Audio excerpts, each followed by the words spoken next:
அந்த காலத்துல. அப்ப இது எல்லாமே பரிகாரமா தான் வச்சிருக்காங்க. என்னங்கய்யா, இதெல்லாம் உங்களுக்கு ஒவ்வொரு இடத்துல ஒரு விஷயங்கள் உங்களுக்கு ஏதோ ஒரு இடத்துல தேர்தல கிடைக்குதா? என்னங்கய்யா, ஒரு சில இடத்துல தேர்தல கிடைக்குது. இதெல்லாம் உங்களுக்கு புரியுதான். நீங்க சில பரிகாரம் எல்லாம் நான் உங்களுக்கு வாட்ஸ்அப்ல அனுப்பிச்சு விடுறேன். அந்த நம்பர் வந்து நான் உங்களுக்கு ஆதிகால பரிகாரத்தை வீடியோ நிறைய போடணும் எடுத்து அதையெல்லாம் எடுத்து வலுவாக யூடியூப் சேனல் போடுறேன். அதை எடுத்து உங்களுக்கு லிங்க் பண்றேன். இந்த நம்பர் என்ற நம்பரை எழுதி வச்சிருக்கேன். 9696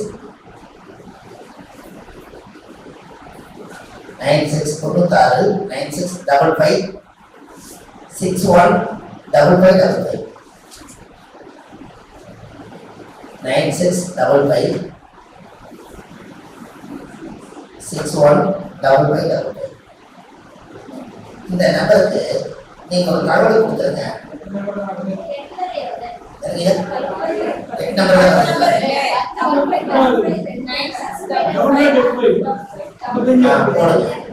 நான் ஏன் 5 வச்சுக்கிறேன் தெரியுங்களா? நிறைய 5 வச்சுருக்கோம்.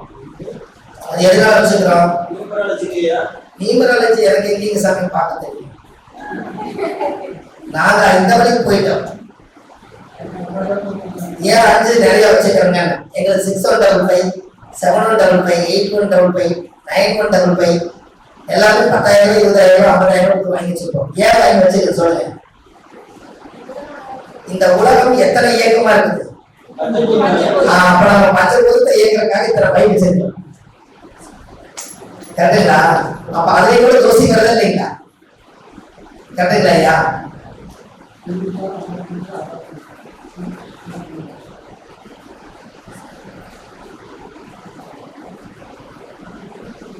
நீங்க 786 எடுத்தீங்கன்னா அது எந்த ராசியில் ஆயிடும்?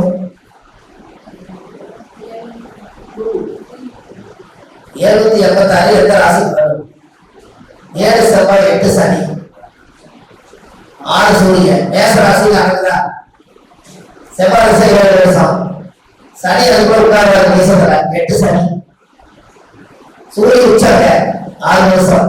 786 நிக்குதா? மேசம் நடந்தே இல்லைங்களா? ஆமா, கரெக்ட் தானே? நீங்க ஒவ்வொரு விஷயங்களும் முக்கியமான விஷயமா இருந்தா இன்னைக்கு ஜிலேபி கொடுத்தாங்களா இல்லையா? அந்த காலத்துல நாங்க சின்ன வயசுல எழுதுவோம். சிவாஜின்னு எழுதுங்க, ஜிலேபின்னு எழுதுங்க, எழுதி பாருங்க. எல்லாம் ஒரே மாதிரி வருது. சிவாஜி வாயிலே ஜிலேபி எழுதுங்க. அப்படி கீழே மேல ஜிலேபி போடுங்க.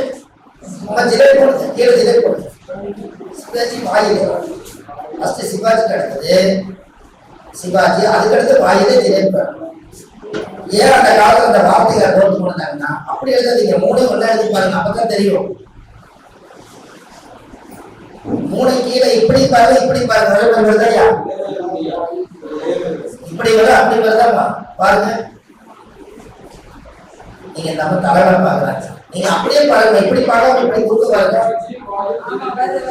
இப்பதான் உங்களுக்கு வருது பாருங்க.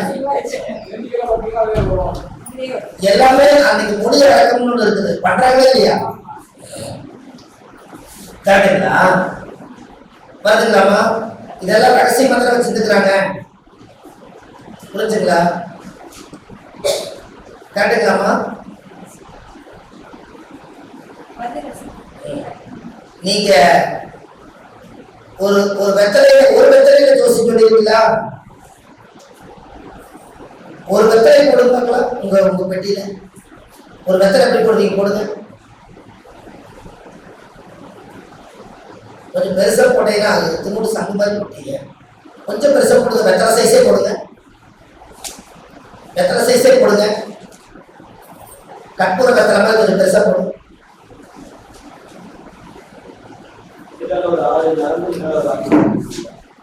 போடுங்க. இல்லம்மா இருக்கு, அது போடக்கூடாதீங்க. அம்மா போடக்கூடாதீங்க.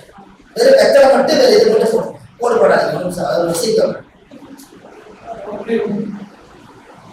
வெத்தலை போடுங்க, போடுங்க, வெறும் கோடு மட்டும் போடுங்க, அவ்வளவுதான். அப்படி சென்டர்ல ஒரு கோடு போடுங்க. அம்மா நீங்க நேரா போடுங்கம்மா, நீங்க இப்படி குறுக்க போடாதீங்க, இப்படி போடுங்க, இப்படி போடுங்க அம்மா. அப்படி போடுங்க. போட்டீங்களா? போட்டீங்களா? ஒரு வெத்தலையில எப்படி ஜோசி பார்க்கணும்னு சொல்றேன். அந்த காம்புக்கு பக்கத்துல கொஞ்சம், காம்புக்கு பக்கத்துல அந்த சைடுல இருந்து ஒரு கோடு போடுங்க. அங்க இன்னும் அங்க இல்ல, இப்படி போடுங்க. இந்த ஒரு தண்ணி இன்னும் கொஞ்சம் கீழமா, கீழே இல்ல வெத்தலைக்குள்ள போடுங்க. ஒரு கோடு போடுங்க. ஒண்ணு, ஒண்ணு அளவா போடுங்க. ஒண்ணு, அஞ்சு வரி போடுங்க. அதுல 5 வரி போடுங்க. அதே மாதிரி 2, 5 வரி போடுங்க.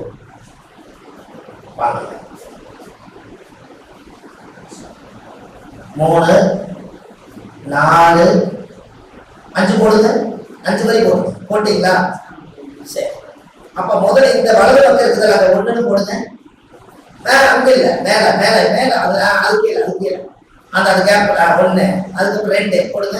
2, 3, 4, 5 கீழே, அது கீழே 6 போடுங்க. 6, அப்புறம் இந்த பக்கம் 7 போடுங்க. 7 அப்படி மேல போங்க. 8, 9, 10, 11, 12 போடுங்க. அதை காமிச்சிருங்க எப்படி போட்டுக்கிறீங்க, காமிங்க. தெரியுதுங்களா? போட்டீங்களாமா? அம்மா போட்டீங்களா?